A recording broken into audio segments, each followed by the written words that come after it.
Welcome back, everyone. We're doing back-to-back weeks of the Great American Football with the Great American Youth podcast. Yeah. A&J Entertainment. Got 40 ballers. That's the name of this episode. We got some dominant wins this week. Let's get into it.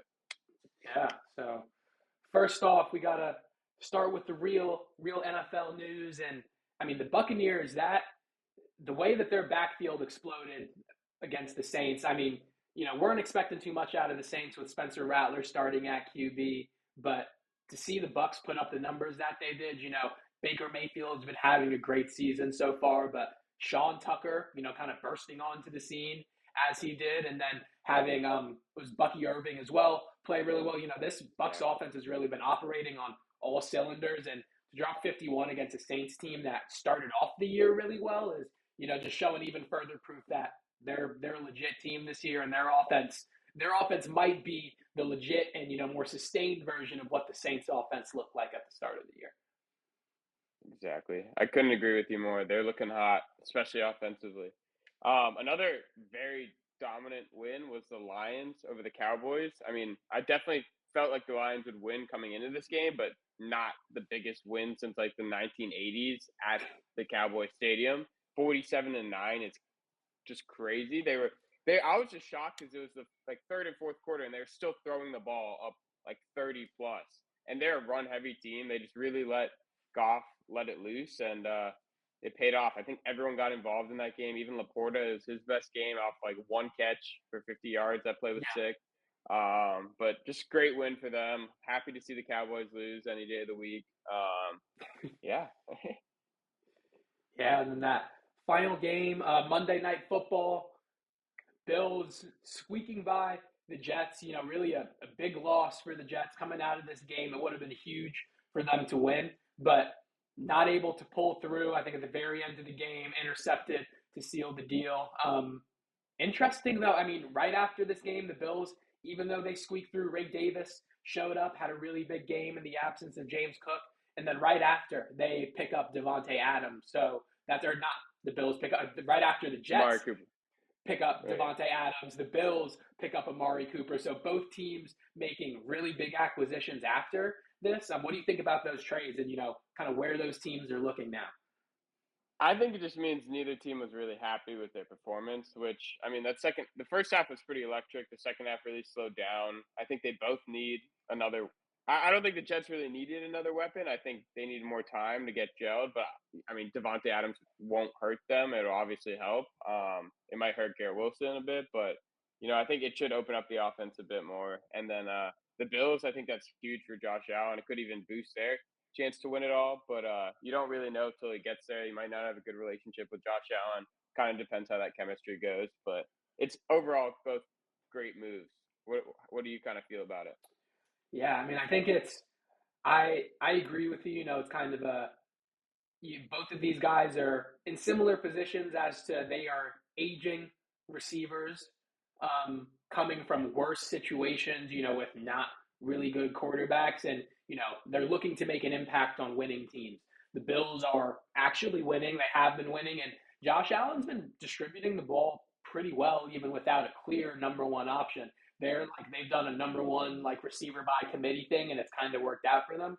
I think Amari Cooper can have a really big impact if he can be that number one receiver. Devontae Adams, we were talking about this before. I think if everything goes right, maybe he is the piece that makes everything click for the Jets, but he hasn't been like a superstar receiver in Vegas necessarily. Not that the QB play has been great, but is he just going to be a mediocre receiver in New York, or has he really just been held back by his situation, and he's going to return to the form we saw in Green Bay with Aaron Rodgers previously? So I think I'm more skeptical of the Jets move, but I think for both of them, it's you can see the blueprint for how it's gonna help them down the line this year. Exactly. Couldn't agree more. And then probably one of our least favorite updates in a while from them. But honestly, it was still a positive note. I was happy with how the Commanders played. Yeah. We did suffer a close loss, I will say. They kind of pulled away at the end. We fought back. I was happy with how Jaden Daniels looked. He didn't really make any mistakes. The whole defense, I don't think we were really expected to stop them defensively, but I mean, they did get a couple of stops on them, I will say. They kept it competitive in the first half. Um, I don't know. How do you feel about that game? It was, I think, last week we were talking about it.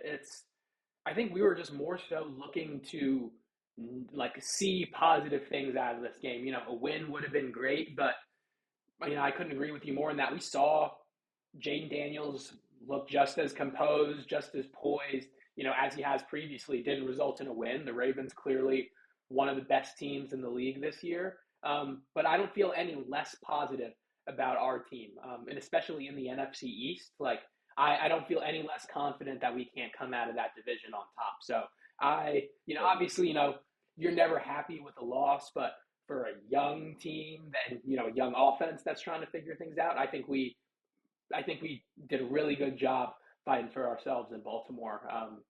And yeah, looking forward to Yeah. rebounding from this. I think that's kind of the bigger thing. It's like we had that little streak, we took a loss. I think it's don't want to have this turn into a losing streak or turn into a string of bad games. I think it'll be important to see how Jaden Daniels and how the rest of this team responds. Totally. I agree. And we have the Panthers this week, so Should I'm be pretty a hopeful here, but should be you easy know, though. it could be a high scoring game. That's the thing I'm a little worried about. But yeah, let's get back into the fantasy world. Here's kind of the league score updates. We'll get into mine and Anthony's scores, but obviously you can see we both took a dub, 40 ball dubs. But also Matt and Levin got the dub, and also a Yep. really big win over Joel. Joel is kind of fading off a little bit here. Yusuke kind of staying hot surprisingly after starting 0-2, 4-2 now. Adwin Yep. falling. Adwin has a really solid team too, so that's a big game. And then Max kind of the bumble there. Max beat Alex. It was a really low scoring game, so Max is staying relevant. Alex kind of fading off here, and Matt Cohen staying dominant against Sebastian. Which was your biggest like surprise of the week, or I mean, the 160 from Cohen for him to.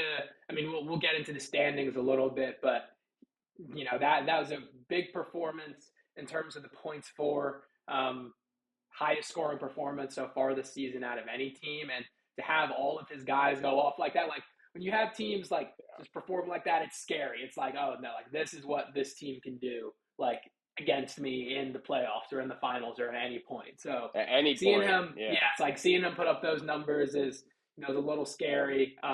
Outside of that, I think Yusuke, I was gonna say same thing with Yusuke. Him winning the last four matchups after going 0-2.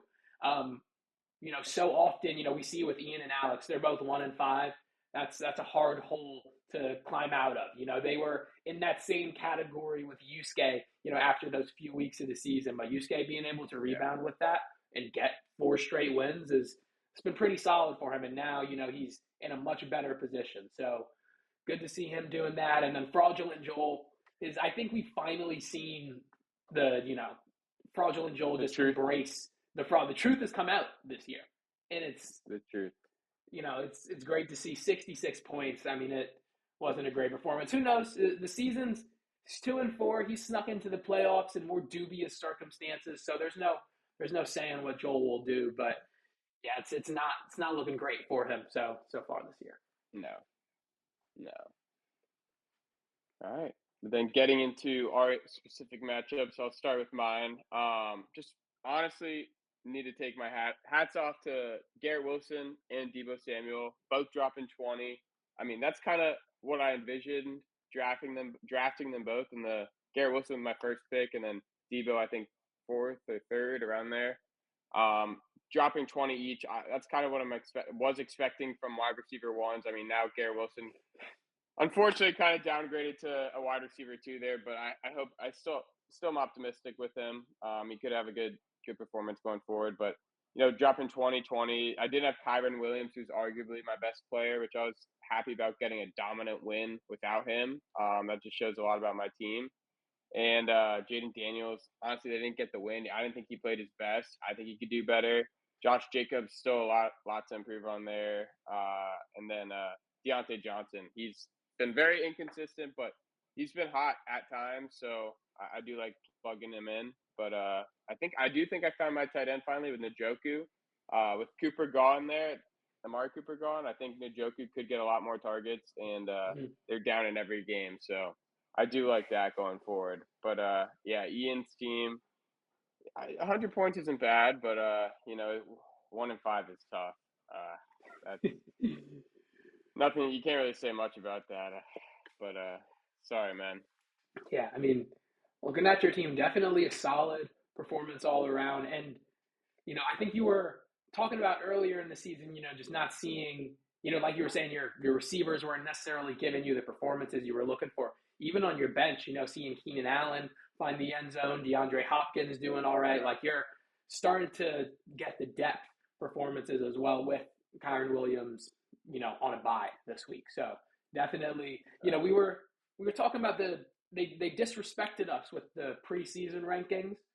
No one, And they didn't treat our teams with respect, and now we're seeing your team put up 140. This is the, this is it's whiteboard material. It's whiteboard material. We put that up on the whiteboard, and the team shows up and drops 142. It's what we ask of the team. But let's get into your matchup too. You had a 40 ball, basically a 40 ball, over Lucas. Yeah, yeah. get I into it. mean, Lucas's team isn't really great. He's 3-3. This is his first season. He's putting up a really solid performance. Our rookies have done well this year. Like I think all of our between Lucas, Max, and Sebastian, all of them They're have all done pretty 3-3 solid. right now. Yeah, it's like for as rookies go, they've all done pretty well. But Lucas's team out of all of them, like just kind of feels it feels a little bit like Shaky. less, yeah, it feels a little bit shaky. The floor is a little bit lower with them. And we saw that this week, 80 points. AJ Brown had a good performance. Jalen Hurts had a good performance. Nobody else That's about it. really did anything. And my team was able to, be consistent, be solid. I think, throughout this season, one thing that I felt really good about is that like there's only been 1 week where I've really felt like my team has gone off and like everyone has performed well. My team dropped 120 and, you know, Kenneth Walker could have done better. Metcalf could have done better. Kincaid still is yet to have a breakout game. I think that my team is, at a really solid place right now. Everything's going good. Starting Wandell Robinson, wasn't my favorite thing. Not planning on doing that again. And the Jonathan Taylor ankle injury, is nagging me a bit. It would be nice to be starting 3 running backs, but I have Kareem Hunt back next week, so it's been solid. I'm Yeah. happy with my performance this week. Um, the biggest thing, though, and yeah, I know we talked about it impacting you in another league, but for me, losing Justin Fields is so infuriating. Like I was really adamant about not drafting a quarterback. I waited and I drafted Geno. I guess it was in hindsight dumb to have dropped Geno for Justin Fields, but I did it thinking of Justin Fields' upside, which I have gotten the benefit of. Um, but going into this week, reports that Russell Wilson's going to start instead of him. So pretty frustrating to be losing him and going back to like streaming QBs for the time being. I've tried to be aggressive and trying to find a new one through trade. That has not worked out for me so far. But yeah, losing Justin Fields, I got one last good performance out of him, and now they're gonna try to ride the rush train in Pittsburgh. So we'll see how that goes. Yeah. No, I mean your team still is just dropping. I feel like consistently like 120 points. Yeah. You're in a good spot. Yeah, then getting into the standings, as I was kind of alluding to earlier, that 160 from Cullen pushes him into first place. That breaks the tie break by like a good amount now. He's 20 points He's up over me. 20. Whew. Yeah, so that's we still And you we're still had a early good into the. week. Yeah, it's like I had a good week. We're early into the season still, so it's it is what it is, but definitely, frustrating to lose that first place to him. We're still top two, Yusuke below him. Now we have a much larger though and a much more defined middle class. Yusuke at 4-2, he's kind of he's in that in between, maybe trying to push himself up to being more of a secure playoff team. But between Adwin and Lucas. I mean, you could say Adwin and Joel even at 2 and 4. It's pretty competitive. Yeah, how do you feel about the middle of the table? And I guess you're standing in that right now. It it's kind of crazy because I feel like our league was like this last year, where there's like literally like three teams where they were all above 500, and the rest of the league was all 500 or below. And Yeah, it's kind of looking like it's gonna be the same this year, which is kind of crazy because we went to 12 teams. So I thought it'd be more disparity, like more variety, more 2 and 4, more 4 and 2 teams, more maybe even 5 and 1 teams, more 1 and 5. But it's really just a lot of a huge middle of the pack. Like, so how many teams is that at 3 and 3? Is that six? That's yeah, crazy. Maybe more. 7, Seven. That's over half the league. That's 6. just crazy. And all of Yeah, us have a playoff probability between like 40 and 60 about. It's yeah, I know. crazy. That's one thing that I think is interesting that Adwin and Max, though, are in the 40s with their playoff percentage, but you and Sebastian are, Sebastian at 58 and you at 67. So it's interesting to It's see. I don't weird. know how, yeah. I will say it makes sense over like for me and Adwin to be over like Lucas and Matt, as they have around like 600 total points or around the 650. But like 50s, I feel like a decent cushion at this point in the season with Yeah. where we're trending. But I mean, you never know. I think these next 2 weeks will be huge. Um, so I think I think more teams will go. I think this will kind of break apart more going forward. I think there will be more teams that get above 500, and it'll kind of split apart, less of a middle pack. Because I do think a lot of these teams, like me, Sebastian, Adwin, I think we have solid teams that should have more wins right now. But I don't know. We'll kind of see how these next few weeks shake out and go from there. Obviously, Yeah. One thing, though, Ian and Alex at the bottom, though, the 1 and 5 teams looking real is bad it too right now. soon to say eliminated? Is it? I mean, the 6 and 4% playoff percentages are rough. I don't know at which point, like, I mean, I don't know if they will be statistically eliminated from the. I feel like it's too early for that. Like, it's got to be a few more That's weeks true. before either one of them is out, actually. But yeah, the 482 points from Alex, That's 555 from rough. Ian. Like, it's rough for both of them. So, It really is for real. Let's get into next week. yeah. Um, honestly, I, it says I'm going to drop 120. That feels pretty high, but the fact that I'm projected to win by 30 is what's Hmm. crazy to me. I do see Stevenson's not projected anything, but still, I 30 points is a lot.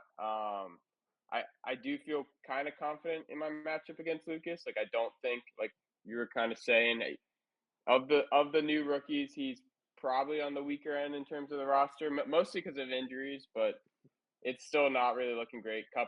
It's possible Cup and Watson and Hmm. Stevenson could all be out, and you'd have to plug and play random players again. And I could see him getting below 80, like he dropped 80 against you. But I don't know. I do think my players are all back. All my three running backs are there, and I feel very confident the way they're all playing now. Like they can Hmm. all get me at least 10 to 15.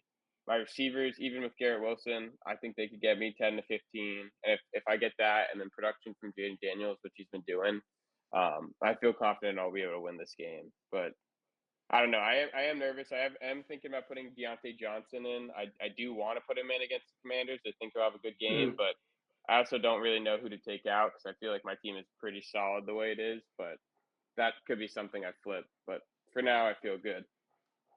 Yeah, no, I think you have a solid matchup this week, and yeah, Lucas is his, just based off your line alone. I mean, I don't know how often we see these types of gaps in the projections. He'll update his team a little bit, I guess, with Ramondre, but I feel like you have a pretty solid chance. So we'll I knock mean, on the wood. We'll see how it goes, but win probability on the app is 66% right now.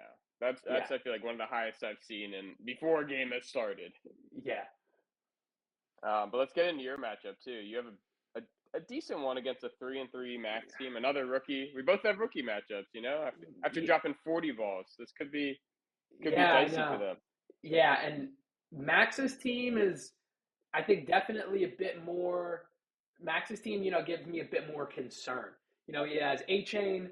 coming back this week. Zamir White, I'm not really too bothered by, but his starting receivers are really good between Justin Jefferson, Mike Evans, and having Stephon Diggs now without Nico Collins there. I mean, literally that's three top 15 receivers in there. Kyle Pitts, even though he's like a fraudy player, maybe he'll get a touchdown. Like he's solid. He He could has go one of the off better just out of he has one nowhere. of the better defenses in the league as well.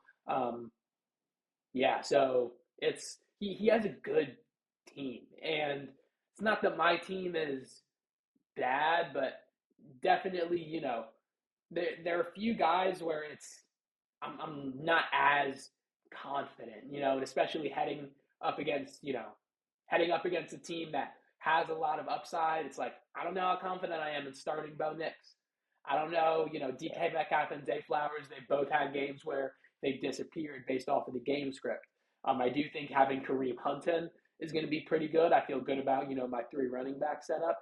Kind of frustrated that Jonathan Taylor, for despite telling everyone that his ankle injury wasn't major, has been out a few more weeks. I want him to be back and healthy, but it's definitely been expecting to have him back a bit earlier, and not having him this week. I could see that being impactful. So hopeful that everything goes well this week. I think I have a solid shot, but Max's team has some upside that gives me a little bit of pause. So we'll see how this week goes. Hoping to stay at 6-1 and stay on top of the league.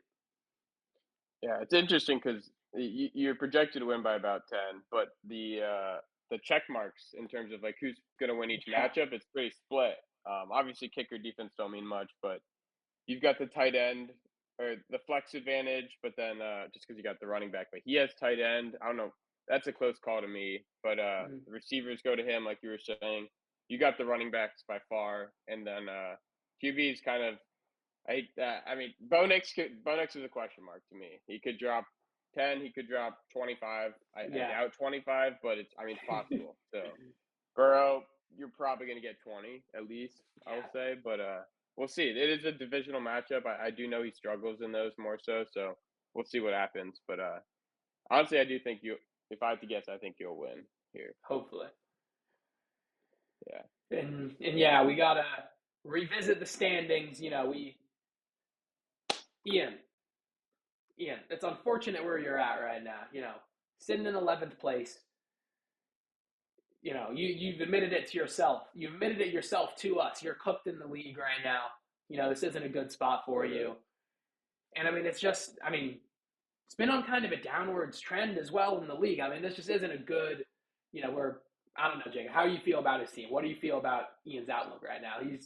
I mean, we were gonna do mess it down bad last week. It was like for sure gonna be him, and then luckily, or not luckily for him, but I decided to push that because I was like, I don't want to jinx this. But this is like after losing by 40 now, and I mean he did drop 100, but dropping a 1-5 with Alex. I mean, we were talking about that. You're a game or two from being eliminated. Last year you had a really rough year to say the least. You guys see the chart. And then you're coming off the Damar Hamlin chip, the Mickey ring. But yeah, you'll turn it around. I mean, you both the receivers got traded. Devontae Adams, Amari Cooper. That's kind of Sure. crazy that both of them got traded back to back like that. Yeah. That's probably never happened on a fantasy team. So maybe that's something that can turn your team around. But the 6% or 4%, whatever it was, is not looking good, man. Yeah, I don't know. I mean, and maybe this is the start. Maybe this is the start of something. Maybe you'll prove us wrong. But yeah, that coming off of the back of our only split title. He won in such a Mickey Mouse bubble way, and now we've seen the team go downwards after that. It's disappointing to see, but he has time. It's week 6 or 7. Maybe he can pull it back, but right now it's looking pretty poor for Ian's team right now. All right. Yeah, and Time for some over unders. Let's yes, get into it. You want to kick us we had off? a Did you had a good week? yeah. I was like, I feel pretty solid. I've started off the season well. In our Justin Fields farewell game, we both went on the over. We agreed on that, and he Right. he came through for us. He found the end zone Delivered. twice. He Mike Tomlin may not be satisfied with what Justin Fields is doing, but we are. He's been putting in the performances he Yeah, needs, that's got us the over there. AJ Brown, we exactly. went separate ways on that one though, and I ended up getting the over on that one, 20.6. I don't know, did he find the end zone? Um, I think he got at least one touchdown, but he yeah, got I a was like, couple I think he big got a plays. touchdown, and yeah, he just got good yardage, He had a killed great that game. number. Yeah, so good to see that from him. And yeah, we'll go into the. What do you think about the over unders for yours? Those went a little bit better for you. Yeah, I mean, I told you the Montgomery one was a lock. I mean, he was getting over 15 a game. He got 20. They killed the Cowboys. I love that one. Anthony messed up there, but yeah, I messed up on the other end though with Cooper. I don't know what I was thinking taking his over with that offense. I don't even remember who are they playing? The Browns, the Eagles.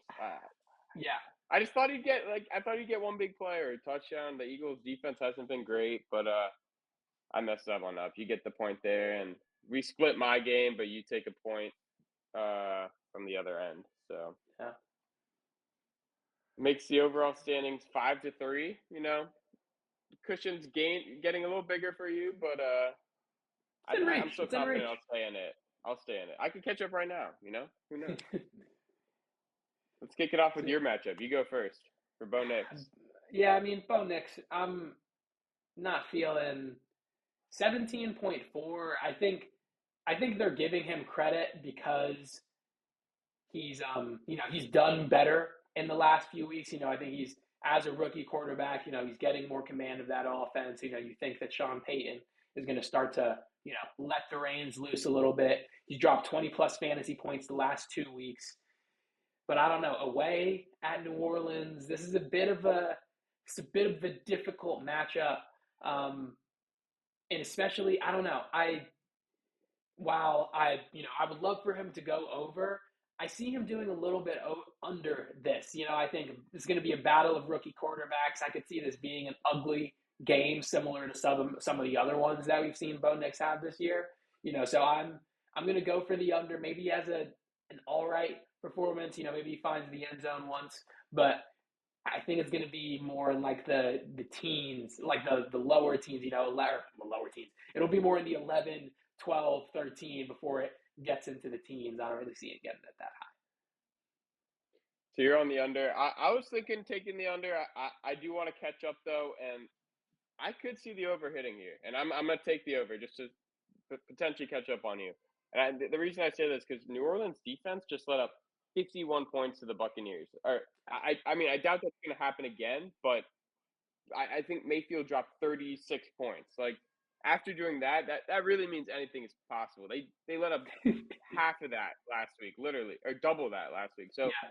17.4 isn't really that high. I do think the Broncos could get up to like 20 points on the team total. So like I think that could get Bo Nix over if he contributes on both those touchdowns and they get down the field a few times. But I do think the Broncos will win. I think they'll put up some numbers that could put Bo Nix over that line, and so I'll take the over there, even though All right. that'll probably be close.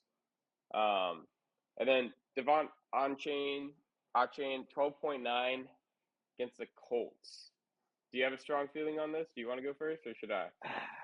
I mean, I think I I feel like this is going to be the over. I mean, just this offense is consistently kind of shown. I mean, Tyler Huntley, I think, is a better option than Skylar Thompson. Still not great. And I think they need to rely pretty heavily on the run game. So I think Achane coming off of the bye week, coming off of, being healthy, now coming out of concussion protocol. I see them just having to pound the run against against Indianapolis, and I see it working. So I think he will get the volume. I think he's the most effective offensive weapon in that offense right now without a true quarterback or, without a reliable quarterback. So I see him going over that, and finding the end zone at least once, maybe getting a big play. Yeah. I don't want to do the same as you, but I do think the over too. I do think the Dolphins their offense has been rough recently, but he's really been the only bright spot. I One touchdown really gets him over that the way he plays, and he was only coming back from a concussion, so it's not really that bad of an injury. I'm gonna go with the over with you too. So same there, but different on Bo Nix. and then kicking it off to my matchup with Lucas, I'll start off with Jaden Daniels. Yeah, 25.2 is high. That's a high number, but high. they are playing the Panthers, and I think that's why they did that. He's my boy, and Jaden we trust, So I'm taking the over, 25.2. I think he delivers. I think he gets over that number. I think this could be his real, not breakout game. He's obviously been a star, but I do think this could be a game where he drops 30, 35 fantasy points. It's like fantasy performance. So I'm taking that over. It is at home, so I like that a lot. Yeah, I'm gonna go the other way on you with this one. I'm gonna go under. I think going up against the Panthers, we saw last week against Atlanta. You know, they gave up 38 points, but a lot of that was on the ground. Tyler Algier had a really big game. Bijan Robinson found the end zone twice. I think that with Brian Robinson coming back this game, and Eckler's already been having a good season. I could see this being a really just run heavy attack from us. And, maybe that sees James Daniels get into the end zone with a rushing touchdown, but 25 points is really high. So I, could see him having a good performance, but wouldn't be surprised if this is also a blowout, also a game that isn't super competitive. And wouldn't be surprised if we rely on the run game a little bit more now with Brian Robinson back. So I'll go for the under here. Although I agree with your rationale a lot. I could see him, this could definitely be the breakout game for him going up against this Carolina defense. Yeah. I do agree also with your rationale. It definitely could be a very run heavy game, especially if we get out to a big lead early. But we'll see there. At least we're split, We'll get some more points on the board for one of us.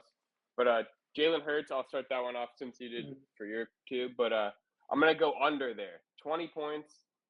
That offense and just that team in general has not looked good. They're going to be on the road in New York. The Giants kind of just shut down the Bengals offense, and the defense has kind of looked good this year. I mean, they shut down the Commanders offense, which was one of the best too. So I will say I do think it's going to be a closer, low-scoring game, and I don't think Jalen Hurts will get near 20 points. So I'm going to take that under for him. I do think it could end up being pretty close, though.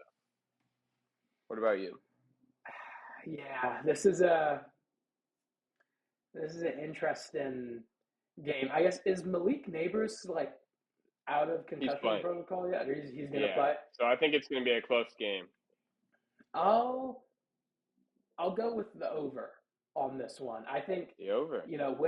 With Nabers back, I think he's really he is the biggest part of that Giants offense. I think having him back, having Devin Singletary back, I think that's gonna open things up for the Giants a bit more, especially in a divisional game. I could see them being aggressive. I could see this being a shootout. I think both of these teams have had subpar starts to their seasons, and they're going to want to make a statement in this game against each other. So I could see this being a shootout, and I could see Jalen Hurts, even in, kind of an ugly game against Cleveland, he was able to go just over that 20-point mark with 20.1. So I'm, not as confident with this. I definitely think the Giants could win. And I agree with you, the Philadelphia offense hasn't been great, but I think this game has, kind of the makings of, being really intense, being a shootout. And, with that win or loss for Philadelphia, I think Jalen Hurts is going to be able to put up some numbers. So I'll go over on this one. Nothing possible. All right, we're different on three. That's always good. Right. Can finally catch up here. I can take the lead after this week now. Love that. We'll see. But yeah, that's all we've got for y'all. So thanks for watching, and we'll see you next week.